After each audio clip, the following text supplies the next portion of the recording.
Movie Africa के घने जंगल में शुरू होती है। दो रेंजर विंस्टन और उसकी पार्टनर गैबी निगरानी मिशन पर थे। वो एक छोटी नाव से नदी में सफर कर रहे थे। चारों तरफ घना जंगल था। गैबी इलाके की तस्वीरें लेने के लिए ड्रोन उड़ा रही थी। तभी एक अजीब लड़के ने ड्रोन को मार दिया और उसका सिग्नल चला गया। ये देख गैबी जंगल में जाने लगी, पर विंस्टन ने रोका। गैबी ने जिद की और आखिरकार विंस्टन मान गया। गैबी अकेली जंगल में चली गई, जबकि विंस्टन नाव पर रुका। वहीं लड़का रेंजर का ड्रोन ले रहा था और रास्ते में उसने एक सिक्योरिटी कैमरे पर मिट्टी मल दी। गैबी वहां पहुंची जहां ड्रोन का सिग्नल गया था, लेकिन उसे सिर्फ उसका टूटा हिस्सा मिला। कुछ लोग जंगल में जाल बिछा रहे थे और मशरूम की धूल फैला रहे थे, जो धीरे धीरे पूरे जंगल में फैल गई। गैबी अब अकेली और खो चुकी थी। उसने विंस्टन को कॉल किया, लेकिन जवाब नहीं मिला। मैप देखते हुए उसे लगा कोई उसे देख रहा है। तभी जंगल से अजीब आवाजें आने लगी। गैबी वापस लौटना चाहती थी, पर अनजाने में वो जाल की तरफ बढ़ गई। चलते चलते उसका पैर रस्सी में फंस गया और लकड़ी उसके पैर में धंस गई। दर्द में भी उसने रेडियो पर विंस्टन को पुकारा। अचानक कुछ उसके पास से गुजरा। डर के बावजूद गैबी ने लकड़ी निकालकर धीरे धीरे आगे बढ़ना जारी रखा। थोड़ी दूर जाकर उसने जंगल में लाल रोशनी देखी। इधर विंस्टन नाव से निकलकर गैबी को ढूंढ रहा था। नाम पुकारते हुए वो जंगल में बढ़ता गया। चारों तरफ अजीब आवाजें सुनाई दी और डर से वो संतुलन खोकर दलदल में गिर पड़ा। उसे लगा किसी पेड़ के पीछे गैबी है, तो वो तुरंत दौड़ पड़ा। इसी दौरान गैबी जंगल में एक केबिन पर पहुंची। दरवाजा खटखटाया, कोई जवाब नहीं मिला तो वो अंदर चली गई और अपने जख्म का इलाज करने लगी। उधर विंस्टन किसी तरह दलदल से बाहर निकला, पर फिर डरावनी आवाजें आने लगी। घबराकर वो भागने लगा। गैबी केबिन में सो गई और उसे बुरा सपना आया। सपने में वो उल्टियां कर रही थी और घबराकर उसकी नींद टूट गई। जागते ही उसने सामने दो आदमी खड़े देखे। दूसरी तरफ विंस्टन डर के मारे पेड़ के पीछे छुप गया और खुद को समझाने लगा कि ये सब सच नहीं है। तभी उसे किसी के पास आने की आहट सुनाई दी। जैसे ही विंस्टन मुड़ा, उसने एक अजीब मानव रूपी जीव देखा जो चार पैरों पर चल रहा था। डर कर वो भाग निकला।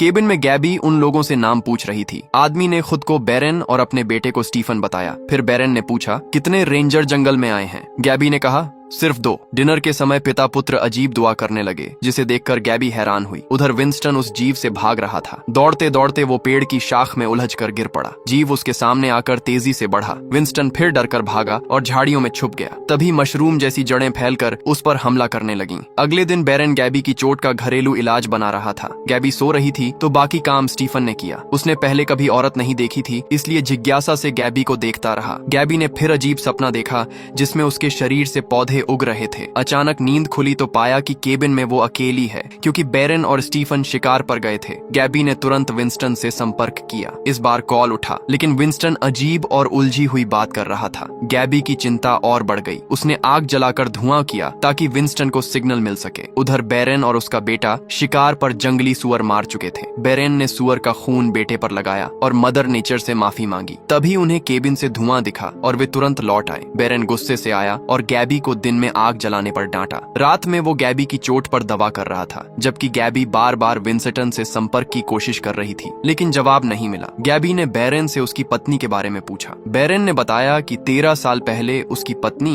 बोन कैंसर से मर गई थी। गैबी को दुख हुआ, पर बेरेन बोला यही जिंदगी है। उसने कहा वो पहले साइंटिस्ट और फाइटोपैथोलॉजिस्ट था, लेकिन पत्नी के जाने के बाद उसकी जिंदगी बदल गई। फिर स्टीफन ने गैबी को एक नेकलेस दिया। बेरेन बोला ये उनका तोहफा है ताकि गैबी उन्हें याद रखे। उधर विंस्टन की लाश अब मशरूम और पौधों से ढक चुकी थी, बिल्कुल वैसे ही जैसे गैबी ने अपने सपने में देखा था। इसी बीच गैबी को फिर वही अजीब सपना आया। इस बार पौधा उसके मुंह में घुसने लगा। तभी बेरेन ने उसे जगाकर मुंह ढक दिया, क्योंकि वो जीव अब केबिन के पास था। स्टीफन ने अपना धनुष निकाला, जबकि जीव अंदर घुसने की कोशिश कर रहा था। बेरेन ने गैबी को चेताया कि अगर वो अंदर आ जाए तो बिल्कुल चुप रहना, क्योंकि ये जीव अंधे हैं, पर जरा सी आवाज पर टूट पड़ते हैं। गैबी ने अपने शरीर पर एक खास तरल लगाया, जबकि बेरेन और स्टीफन लड़ाई के लिए तैयार हो गए। तभी एक जीव गैबी पर हमला करने आया, लेकिन बेरेन बीच में आकर बचा लिया। थोड़ी देर में एक और मानव रूपी जीव अंदर घुस आया, मगर स्टीफन ने उस पर तीर चलाया और पीछे धकेल दिया। तभी दूसरा जीव आया और बेरेन को उठाकर फेंक दिया। इसी दौरान गैबी से गलती से आवाज निकल गई और जीव उसकी तरफ बढ़ा। ये देखकर स्टीफन ने पीछे से कई बार वार किया और पिता पुत्र मिलकर उसे बाहर निकालने में कामयाब हुए। फिर बेरेन ने तुरंत दरवाजा बंद कर दिया। इसके बाद स्टीफन ने देखा कि गैबी के चेहरे पर खून है। उसने उसके कपड़े उतार कर सफाई की। वहीं बेरेन को भी एहसास हुआ कि वो खुद घायल हो चुका है। बाद में उसने गैबी को समझाया कि ये जीव मानव रूपी फंगस हैं जो इंसानों को पसंद करते हैं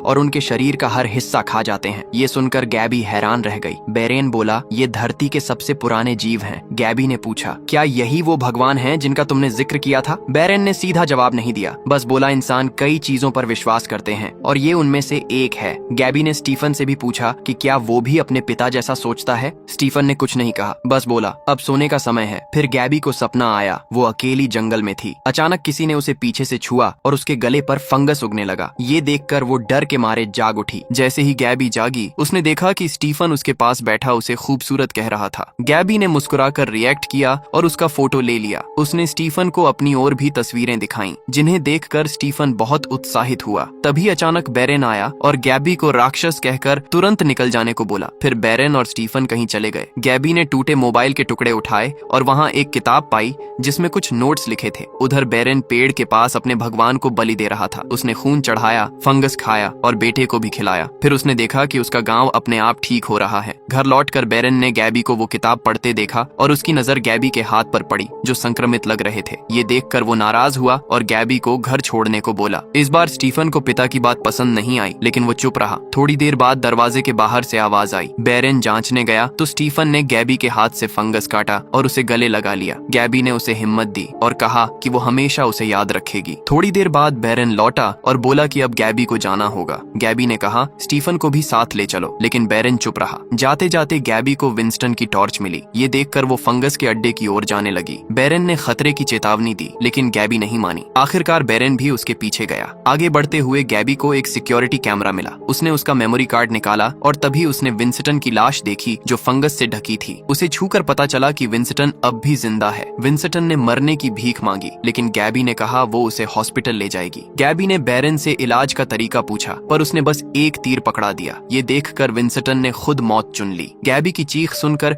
कई मानव रूपी फंगस आ गए। बेरेन ने गैबी से कहा, तुरंत निकलो। दोनों जल्दी से केबिन लौटे। स्टीफन गैबी को देखकर खुश हुआ और बेरेन ने सारे दरवाजे बंद कर दिए। रात में गैबी को फिर डरावना सपना आया। जागते ही उसने देखा कि फंगस तेजी से फैल रहा है। उसने बेरेन से कहा कि उसके पास इसका इलाज है, लेकिन बेरेन ने बात अनसुनी कर दी और चला गया। गैबी ने स्टीफन से पूछा कि उसका पिता कहाँ गया। स्टीफन ने कहा कि वो प्रार्थना करने गया था। बेरेन की गैर मौजूदगी का फायदा उठाकर गैबी ने स्टीफन से उसकी माँ के बारे में पूछा। स्टीफन ने बताया कि उसकी माँ अब जंगल में रहती है। इसके बाद गैबी ने उसे साथ चलने के लिए मनाया। उसने कहा कि वो भी रेंजर बन सकता है और वहाँ उसके लिए बहुत सी औरतें भी हैं। कुछ दिन बाद बेरेन घर लौटा। अगले दिन उसने रोज की तरह बेटे के साथ रस्म निभाई और उसे फिर से मशरूम दिया। उधर गैबी का इन्फेक्शन तेजी से फैल रहा था। घर लौटते वक्त स्टीफन जल्द घर पहुंचने को उत्साहित दिखा। घर पहुंचते ही स्टीफन ने गैबी को चूमा। ये सिर्फ मशरूम देने का इशारा था। बेरेन चुप रहा और गैबी से पूछा, क्या वो अब जाने को तैयार है? गैबी ने कहा, दवा असर कर रही है और वो कुछ दिन और रुकना चाहती है। ये सुनकर बेरेन चुपचाप निकल गया। स्टीफन खुश था और उसने गैबी को तीर चलाना सिखाना शुरू किया। फिर उसने उसे उस पवित्र पेड़ तक ले जाने का फैसला किया, वही पेड़ जो गैबी ने अपने सपने में देखा था। थोड़ी देर बाद गैबी और स्टीफन ने बातचीत के दौरान बेरेन को भटका दिया। गैबी टूटा हुआ फोन जोड़ते हुए मेमोरी कार्ड में रखी फंगी की तस्वीरें देखने लगी। बातचीत के दौरान बेरेन अचानक भावुक हुआ। तब गैबी ने कहा कि वो उसका धर्म जानना चाहती है। बेरेन पहले सोच में पड़ा, फिर उसे दिखाने का निश्चय किया। इसके बाद स्टीफन ने गैबी के चेहरे पर लाल रंग लगाया और बेरेन ने उस पर जादुई पाउडर फेंका। रस्म पूरी होते ही गैबी एक अजीब और रहस्यमयी दुनिया में पहुंच गई। वहाँ उसने कई विचित्र दृश्य देखे। फिर वो पूरी तरह नग्न एक दलदली जगह पर जागी, जहाँ से पानी में से स्टीफन बाहर निकला, वो भी नग्न। दोनों ने संबंध बनाए। गैबी को ये सब अच्छा लगा, मगर अचानक वो फिर उस पवित्र पेड़ के पास पहुंच गई और भयानक दृश्य देखने लगी। कुछ ही पलों बाद वो असली दुनिया में लौट आई। लौटते ही उसने बेरेन से पूछा कि वो कहाँ थी। बेरेन ने कहा कि वो टेम्पल ऑफ ड्रीम्स में थी और वहाँ 4 घंटे बीत चुके थे। गैबी ने कहा कि उसे तो महीनों जैसा लगा। बेरेन ने पूछा उसे क्या बताया गया, लेकिन गैबी कुछ समझ न पाई। उसने स्टीफन की ओर देखा और अचानक समझ गई ये सब भी सिर्फ एक सपना था। बेरेन ने वही सवाल दोहराया जो सपने में पूछा गया था, ये चीज क्या चाहती है? तभी पता चलता है कि वो राक्षस उसके बेटे को मारना चाहता है, लेकिन बेरेन अपने ही बेटे को मारने की हिम्मत नहीं जुटा पाया। आगे दिखता है कि गैबी और स्टीफन अब पहले से भी ज्यादा करीब हो गए थे, जबकि बेरेन सोच में डूबा था कि अब क्या करे। रात को जब बेरेन प्रार्थना करने बाहर गया, गैबी और स्टीफन भागने लगे, मगर रास्ते में बेरेन मिल गया। उसे समझ नहीं आया कि उसका बेटा क्यों भागना चाहता है, जबकि उसने हमेशा उसकी रक्षा की। गैबी ने चाकू निकालकर कहा कि उसने उसकी किताब चुरा ली है और उसे दुनिया के सामने उजागर कर देगी। बेरेन ने बेटे से कहा कि बाहर की दुनिया में उसके लिए कुछ नहीं है और अगर वो अभी चला गया तो उसकी माँ की कगुर्बानी बेकार जाएगी। ये सुनकर स्टीफन वापस पिता के पास लौट आया और गैबी अकेली जाने लगी, मगर रास्ते में कुछ अजीब महसूस करके वो भी लौट पड़ी। उधर बेरेन ने बेटे से कहा कि अब उनके देवता के लिए बलि चढ़ाने का समय है। गैबी ने एक इंसानी शक्ल वाले फंगस को देखा और पेड़ के पीछे छिप गई। जब दोनों उस पेड़ तक पहुंचे, बेरेन ने बेटे को वहीं बलि के लिए तैयार करना शुरू किया और उसे मारने लगा। गैबी तीर से फंगस पर हमला करके मदद को दौड़ी। स्टीफन ने भी अपने पिता की योजना समझ ली और किस्मत से लड़ने लगा। तभी पेड़ ने उसे पकड़ लिया। गैबी ने बेरेन पर तीर चलाया, लेकिन असर कम हुआ। बेरेन ने गैबी पर हमला किया। तभी स्टीफन पीछे से पिता को पकड़ लेता है। उसी वक्त फंगस गैबी की ओर बढ़ता है, मगर स्टीफन ने उसे मार गिराया। बेरेन ने फिर मौका पाकर गैबी पर वार करना चाहा, लेकिन स्टीफन ने समय रहते चाकू से अपने पिता को मार दिया। दोनों वहां से भागकर झोपड़ी में लौट आए। गैबी नहाने लगी। तभी उसे एक और विजन आया, जहां वो फिर से फंगस के कब्जे में थी। बेरेन ने खुद को बचाने की कोशिश की, लेकिन नाकाम रहा और आखिरकार वो भी संक्रमित हो गया। गैबी भी धीरे धीरे इन्फेक्ट हो रही थी। उसने स्टीफन से कहा कि अब उसके बाहर जाकर दुनिया देखने का समय है। कुछ दिन बाद स्टीफन ने उसकी बात मानी और उस शापित जंगल से निकलकर बड़े शहर में नई जिंदगी शुरू की। वहां सब कुछ नया था और वो सुरक्षित महसूस कर रहा था, लेकिन उसे पता नहीं था कि जो भी चीज वो छू रहा है वो धीरे धीरे संक्रमित हो रही है। और इसी के साथ ये मूवी, ये कहानी खत्म होती है। अगर आपको वीडियो पसंद आया तो लाइक करें और हमारे चैनल को सब्सक्राइब करना मत भूलें। मिलते हैं अगली धमाकेदार वीडियो में।